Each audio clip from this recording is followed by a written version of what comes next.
দর্শক, news TV বাংলায় সবাইকে স্বাগতম। বাংলাদেশের দক্ষিণ প্রান্তে অবস্থিত এক অবহেলিত জনপদ রাঙ্গাবালী উপজেলা। চারিদিকে নদী বেষ্টিত এই উপজেলায় আজও নেই কোনো সরাসরি সড়ক যোগাযোগ।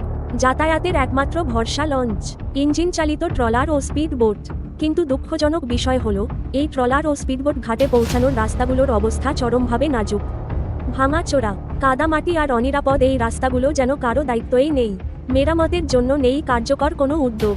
ফলে সবচেয়ে বেশি ভোগান্তিতে পড়ছেন নারী, শিশু ও বয়স্ক মানুষরা। অসুস্থ রোগী নিয়ে যাতায়াত হয়ে উঠছে দুঃসাধ্য। একটু বৃষ্টি হলেই চলাচল প্রায় বন্ধ হয়ে যায়। অথচ এই রাঙ্গাবালী উপজেলাতেই অবস্থিত প্রাকৃতিক সৌন্দর্যে ভরপুর জাহাজমারা দ্বীপ, একটি অপার সম্ভাবনাময় সমুদ্র সৈকত। নীল আকাশ, খোলা সমুদ্র আর শান্ত পরিবেশ সবই আছে, কিন্তু নেই উন্নত যোগাযোগ ব্যবস্থা।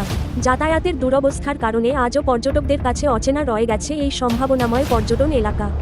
উন্নয়ন থমকে আছে পুরো রাঙ্গাবালী উপজেলা জুড়ে। স্থানীয়দের দাবি, যদি নিরাপদ ও উন্নত যাতায়াত ব্যবস্থা গড়ে তোলা যায়, তাহলে রাঙ্গাবালী হয়ে উঠতে পারে বাংলাদেশের অন্যতম পর্যটন কেন্দ্র।